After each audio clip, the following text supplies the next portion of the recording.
네이버 사큐 실적에 4%대 강세. 호실적을 낸 네이버가 2일장 초반 4% 강세를 보이고 있다. 마켓포인트에 따르면 이날 오전 9시 10분 네이버는 전 거래일보다 9,500원 오른 21만 2천원에 거래 중이다. 이 거래일 연속 상승세다. 이날 네이버는 지난해 4분기 실적 발표를 통해 연결 기준 매출 2조 5,370억 원, 영업이익이 4,055억 원을 기록했다고 밝혔다.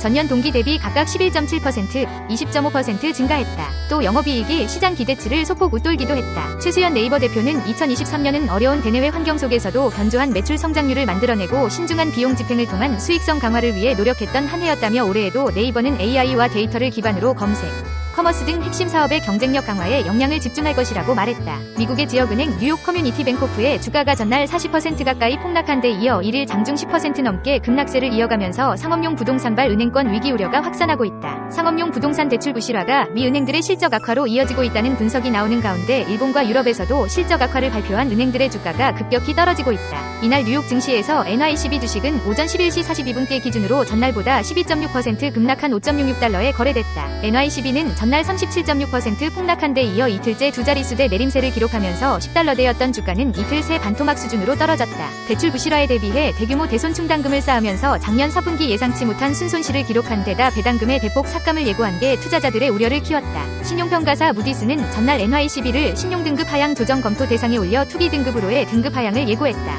무디스는 뉴욕 오피스 및 공동주택 부동산 부문에서의 예상치 못한 손실, 이익 감소, 자본금 감소, 시장성 자금 조달 비중 증대 등을 반영했다고 설명했다. 미국의 상업용 부동산 위기가 은행 재무제표에 본격적으로 반영되기 시작했다는 우려가 커지면서 사업 구조가 유사한 다른 지역은행들의 주가도 급락세를 이어가고 있다. 벨리 내셔널 뱅코프, 시티즌스 파이낸셜 그룹, 리전스 파이낸셜 코프 등 다른 주요 지역은행들도 전날 급락한 데 이어 이날도 오전 장중 510% 내림세를 이어갔다. KBW 지역은행 지수는 전날 6% 급락해 지난해 3월 실리콘밸리은행 파산 사태 이후 가장 큰 하락폭을 기록한 데 이어 이날도 오전 장중 4%대 하락세를 이어갔다. NYCB의 실적 충격을 안긴 미국 내 상업용 오피스 시장의 침체는 금융시장에 충격을 미칠 수 있는 취약고리로 일찌감치 예견돼 왔다. 팬데믹 이후 재택근무 확산으로 오피스 공실률이 개선되지 않은 상황에서 금리 상승으로 자금 조달 비용마저 크게 불어나 대출 부실화가 이어지고 있기 때문이다.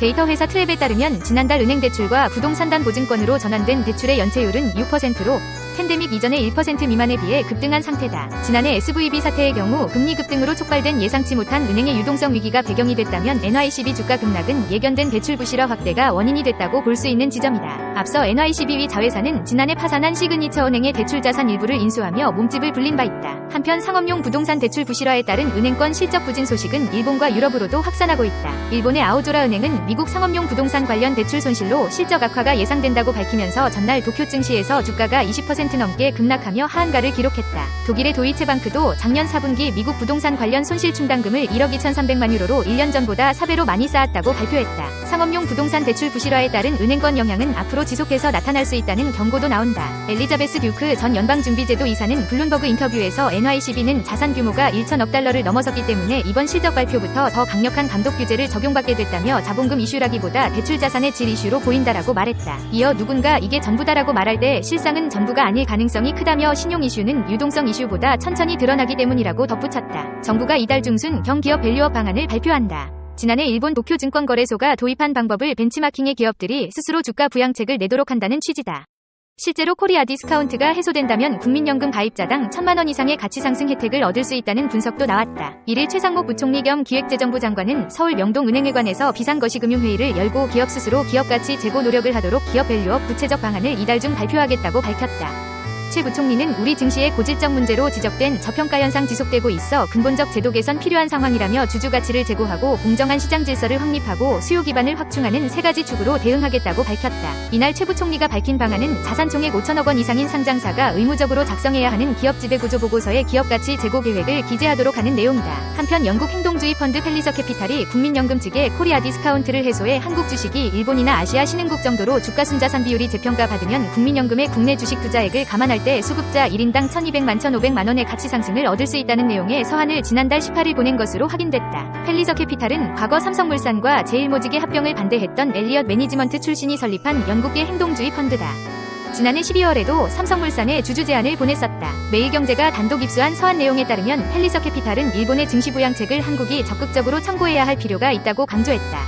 펠리서 캐피탈은 한국과 일본 증시를 비교하면서 자기 자본이익률과 성장률이 비슷함에도 불구하고 주가 순자산 비율이 각각 0.91배, 1.4배로 한국의 주가 할인폭이 더 크다면서 한국 증시에 만연한 저평가는 한국 개인 투자자들에게 해롭고 기업가 정신에 대한 역풍을 불러일으킨다고 밝혔다. 펠리서 캐피탈은 코리아 디스카운트는 삼성물산과 같은 최적화되지 않은 자본 분배에 기인한다면서 삼성물산 주주가치 제고에 국민연금이 동참할 것을 요청했다. 국민연금은 삼성물산 지분 7.3%를 보유하고 있다. 펠리서 캐피탈은 또 삼성물산은 보유한 삼성전자와 삼성바이오로직스 지분 등을 고려하면 내재 가치가 약 53조 원이 넘지만 시가총액은 20조 원대에 머물고 있다면서 소각을 결정했지만 여전히 발행 주식의 13%에 달하는 자기 주식, 불투명한 지배구조 등 삼성물산의 고질적 문제에 영향을 미치는 요소들이 다른 한국 기업들에도 적용돼 코리아 디스카운트를 만들고 있다고 했다. 미국의 홈트레이닝 업체인 펠로톤 인터랙티브 주가가 실적 부진에 따른 실망감에 일일 주가가 하루 동안 20% 이상 급락했다. 이날 뉴욕 증시에 펠로톤은 전장 대비 24.3% 떨어진 4.21달러에 마감했다. 이는 2019년 상장 이후 사상 최저치다. 펠로톤은 실적 발표에서 직전 회계분기에 1억 9,490만 달러의 단기 순손실을 입었다고 밝혔다. 그러면서 연간 매출액 전망치를 26억 8천만이 17억 5천만 달러로 종전 대비 하향 조정한 게 투자자들에게 실망을 안겼다. 펠로톤은 팬데믹 기간 가정용 트레드밀과 바이크 등의 판매를 늘린 대표적인 코로나 수혜 기업으로 꼽혀왔다. 팬데믹 기간 홈트레이닝 열풍에 힘입어 30달러 언저리였던 주가가 2020년 말 무려 160달러 선 위로 치솟기도 했다. 하지만 팬데믹 이후 성장세가 꺾이면서 2021년과 2022년 연이어 주가가 각각 76%, 78% 폭락했고 지난해에도 주가가 연간 23%나 하락했다. 2020년 말 최고점과 비교하면 이날까지 3년 만에 주가가 40분의 1로 쪼그라든 셈이다. 베리 메카시 펠로톤 최고 경영자는 주주 서한에서 우리는 여러 경로에서 회사의 성장을 촉진할 수 있는 방법을 지속해서 모색하고 있다라고 말했다. 인적 분할 뒤 재상장한 코엘 패션이 거래 재개 첫날인 2일장 초반 하한가를 기록하는 등 급락했다. 이날 오전 9시 50분 현재 코스닥 시장에서 코엘 패션은 시가 대비 22.95% 하락한 3,765원에 거래됐다. 개장 직후에는 시가보다 가격 제한폭까지 하락한 3,420원에 거래되기도 했다. 코엘 패션에서 인적 분할 후 설립된 신설법인 폰드그룹 주가 역시 급락했다. 폰드그룹은 같은 시각 기준가 대비 22.90% 하락한 8,620원에 거래 중이다. 전자부품 제조, 패션, 운송 사업을 영위하던 코엘 패션은 패션 사업을 분리해 폰드그룹을 신설했다. 인적 분할로 인해 작년 12월 26일부터 거래가 정지됐다가 이날 거래가 재개됐다.